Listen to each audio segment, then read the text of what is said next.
네, 오늘은 나는 복음을 위해 달리고 있는가? 나는 복음을 위해 달리고 있는가라는 이 말씀 제목을 가지고 우리 함께 하나님 말씀 살펴보도록 하겠습니다. 혹시 우리 친구들은 이 스켈레톤이라는 이 스포츠 알아요? 스켈레톤 들어봤다. 은빈이, 우리 재야도 스켈레톤, 지인도 태양이 스켈레톤이 뭐예요? 스켈레톤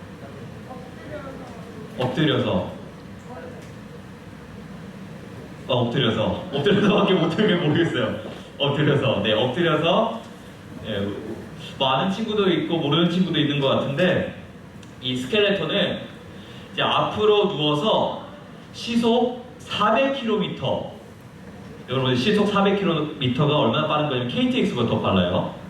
이 시속 400km에 가까운 매우 빠른 속도로 이 썰매를 타는 건데, 이 썰매를 타는 스포츠예요.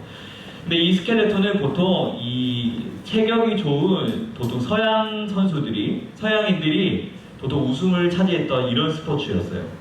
그런데 놀랍게도 2018년, 지금부터 2년 전이죠. 2년 전에 평창에서 이 평창 동계올림픽이 있었는데, 이 평창 동계올림픽에서 서양 선수가 아닌 바로 한국인 최초이자 아시아 최초로 이 스켈레톤 올림픽 금메달을 대한민국 선수인 윤성빈 선수가 금메달을 따게 되었어요. 여러분, 이분의 약간 트레이드 마크가 이 뭐죠? 헬멧이 뭐로 되어 있죠? 아이언맨이에요.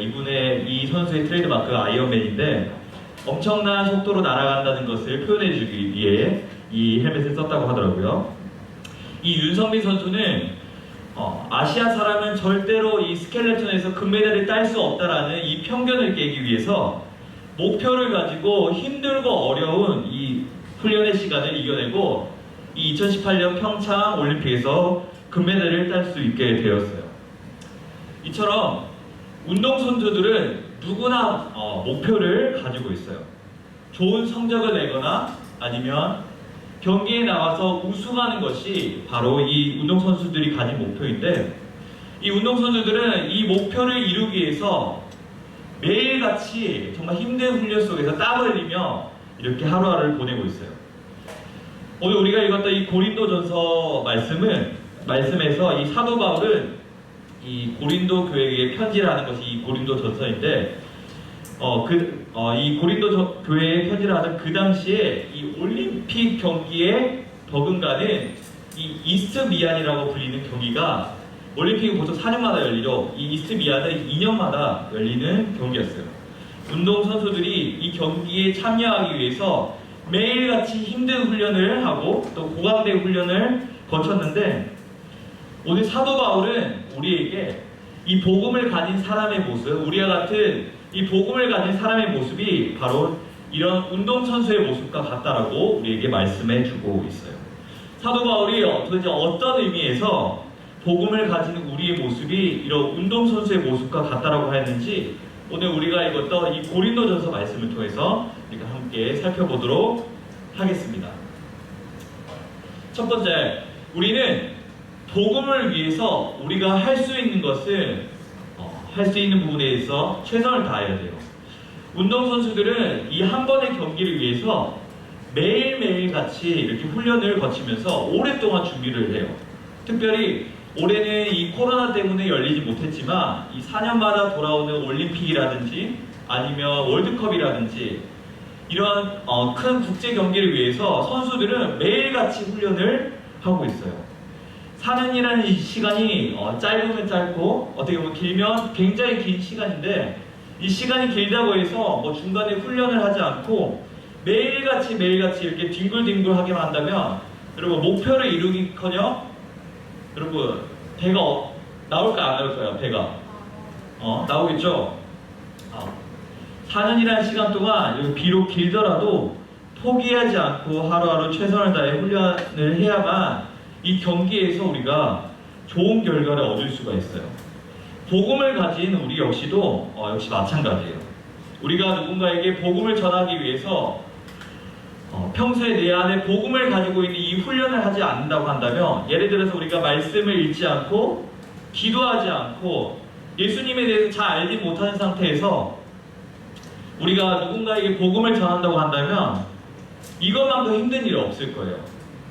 우리가 평소에도 하나님의 말씀을 잘 듣고 읽고 잘 알고 있어야지, 혹여나 여러분 긴급한 상황에서 누가 갑자기 이제 돌아가실 수 있는 이런 상황에서 예를 들어서 우리 하준이에게, 하준아 나에게 예수님에 대해서 소개해줘, 우리 하진아 예수님에 대해서 소개해줘 라고 했을 때 너 잘 모르는데? 우리 엄마가 아는데? 우리 아빠가 아는데? 이런 상황이 닥쳤다고 한다면 여러분 과연 어떤 기분이 들까요? 우리가 누군가에게 복음을 잘 전하기 위해서 기회가 생겼을 때는 우리가 그 전에 이 복음에 대해서 최선을 다해서 알고 있어야 돼요. 두 번째 우리 한번 살펴보도록 하겠습니다. 두 번째는 우리가 복음을 위해서는 때로는 절제할 줄도 알아야 돼요. 운동선수들이 이 대회에서 좋은 성적과 좋은 결과를 얻기 위해서 먹고 싶은 거 다 먹고, 치킨, 피자, 햄버거, 또 청년다방, 여러분 좋아하는 거 많죠? 네, 이런 거 다 먹고, 또 자고 싶은 거 한 12시까지 죄송해요. 12시까지 푹 자고, 네, 이거 편집해야 되겠네요. 네, 푹 자고, 여러분 놀고 싶은 거 다 놀면서 이렇게 훈련하지 않아요, 운동선수들은. 자신이 이루려고 하는 이 목표가 분명히 있기 때문에 포기하고 싶은 순간이 너무나 많이 있지만, 이 훈련의 과정이 너무 힘들어서 나 진짜 내일은 운동 안 할 거야, 못하겠어, 나 그냥 그만두고 집에 갈래, 이런 마음이 수없이 들지만 운동선수들은 분명한 목표를 가지고 있기 때문에 그 어려움 속에서도 자신을 절제하고 끊임없이 훈련해요. 목표가 분명하기 때문에 그 유혹을 잘 참아가며 훈련한다는 거죠. 복음을 전하는 우리의 삶에서도 이런 절제가 필요해요. 절제를 이루어야 돼요. 우리가 하고 싶은 거 너무 많죠? 먹고 싶은 거 너무나 많죠? 우리 친구들 지금 충분히 많이 자고 있죠? 우리가 그렇게 하고 싶은 거, 누리고 싶은 거 다 누리면서 산다고 한다면 여러분을 통해서 누군가는 복음을 들어야 되는데 복음을 듣지 못하는 결과가 생길 수도 있어요. 하나님은 너 복음 전해도 돼. 그리고 너 안 전해도 괜찮아. 라고 이렇게 우리 가운데 말씀하지 않으셨어요. 하나님께서는 분명히 우리에게 너희는 땅 끝까지 가서 복음을 전하라고 우리 가운데 명령하셨어요. 우리는 땅 끝까지 우리가 많은 사람들에게 복음을 전해야 되는 그런 사명을 받은 그리스도인들이에요. 그렇기 때문에 내가 하고 싶은 대로 우리가 매일매일 하루하루 마음대로 살아가는 것이 아니라 우리는 하나님의 자녀로서, 하나님의 사람으로서, 그리스도인으로서, 복음의 빚진 자로서 우리가 복음을 들고 나아갈 준비를 해야 돼요. 이제 마지막 세 번째 한번 보겠습니다. 마지막 세 번째는 우리에게는 분명한 목표가 있어요. 운동선수들이 힘들어도 끝까지 훈련을 하는 그 이유는 바로 나는 우승을 하겠다, 나는 좋은 성적을 거두겠다라는 이런 목표를 가지고 있기 때문이에요. 훈련이 너무나 힘든 나머지 하루에도 수십 번, 수백 번 이렇게 포기하고 싶고 그만두고 싶은 마음이 들어도 운동선수들이 포기하지 않는 이유는 자신의 그 마음 가운데에 목표가 있기 때문이에요. 우리 그리스도인에게도 여러분 목표가 있어요. 분명한 목표가 있어요. 하나님께서 복음을 전하는 이 사람에게는 상을 주시겠다고 우리가 분명히 말씀하셨어요. 세상 사람들은 돈이나 명예나 권력이나 이런 껍데기뿐인 이런 목표를 향해서 달려가지만 우리 그리스도인들은 복음을 가진 우리는 영원히 변하지 않을 하나님의 그 나라, 하나님의 나라라는 그 목표를 가지고 우리는 달려가는 사람들이에요. 우리가 복음을 전하면서 때로는 힘들고 또 어려운 순간이 우리 가운데 생길 수가 있어요. 그러나 우리 마지막 때 하나님을 뵙는 그 마지막 날에 하나님께서는 하나님의 그 나라에서 우리를 기쁘게 맞이해 주실 줄 믿습니다. 사랑하는 여러분, 사람은 가장 소중하고 또 긴급하다고 생각되는 것을 삶에서 가장 최우선으로 두어요. 사도 바울에게 있어서 삶의 최우선순위는 바로 복음을 전하는 것이었어요.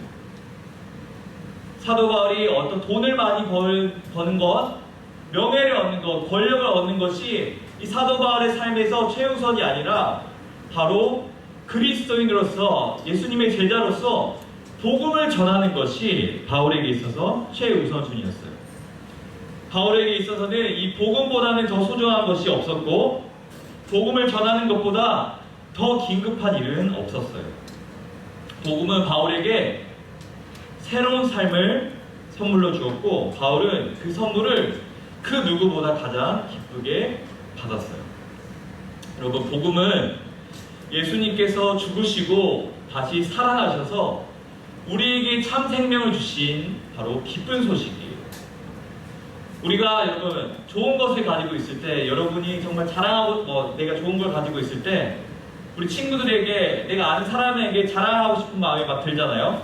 야, 나 이거 샀다? 너 이거 써봤어? 이렇게 우리 막 자랑하고 싶은 마음이 들잖아요. 우리 가운데 정말 그 복음이라는 것이 좋은 것이라면 여러분, 정말로 그 복음이 막 자랑하고 싶은 것이라고 여러분 깨달은 사람이라면 자기 자신만 이 기쁨을 가지고 있는 것이 아니라, 자기 자신만 이 기쁨을 누리는 것이 아니라 다른 사람에게도 알려주고 싶은 마음이 들어요. 여러분, 우리 친구들도 이 복음을 전해주고 싶은 마음이 막 드나요? 아니면 나만 잘 믿고 천국 가면 되지 라는 이런 마음을 가지고 있나요? 우리 그리스도인들은 나만 잘 살고 나만 구원받기 살아가는 사람들이 아니라 복음을 가지고, 나에게 생명 주신 그 복음을 가지고 다른 사람에게 전하는 사람이 바로 그리스도인들이에요. 물론 예수님을 전하는 것이 굉장히 어려워요. 부끄럽기도 하고 때로는 쪽팔리기도 하고, 누군가는 예수님을 내가 누군가에게 전했을 때 싫어할 것이라는 이런 두려움 때문에 복음을 전하는 것이 굉장히 어렵고 힘들다고 생각이 들어요. 그러나 우리가 날마다 하나님의 말씀을 가까이 하고 기도하고 이렇게 예배하는 계속적인 훈련을 통해서 하나님께서는 우리가 나중에 복음을 전할 수 있는 기회가 됐을 때 우리에게 용기를 주시고 또 지혜를 주실 줄 믿습니다. 복음을 전하는 사람으로서 우리는 내가 하고 싶은 것을 다 하면서 예수님을 따를 수 없어요. 예수님을 따르기 위해서는 하고 싶어도 해서는 안 되는 것들이 참 많이 있어요. 하나님의 마음을 아프게 하거나, 부모님의 마음을 아프게 하거나, 친구들의 마음을 힘들게 하거나, 아니면 나 자신을 하나님과 멀어지게 하는 이런 일들을 우리는 반드시 피해야 돼요. 내가 예수님을 따르는 데 있어서 나를 방해하는 것이 무엇인지, 내가 복음을 전하는 데 있어서 나를 방해하는 것이 무엇인지 우리 친구들 한번 잘 생각해보고 이것을 절제할 수 있는 우리 친구들 되길 소망합니다. 사도 바울에게 있어서 우선순위는 언제나 복음이었고, 복음을 그 무엇보다 사랑하고 자랑스러워했던 이 사도 바울처럼 우리 친구들의 삶에서도 복음을 삶의 최우선순위로 여기고 나를 절제하고 또 여러분의 자리에서 최선을 다해 복음을 전할 수 있는 우리 사랑하는 학군 친구들 되길 진심으로 소망합니다. 이 시간 우리 함께 기도하도록 하겠습니다.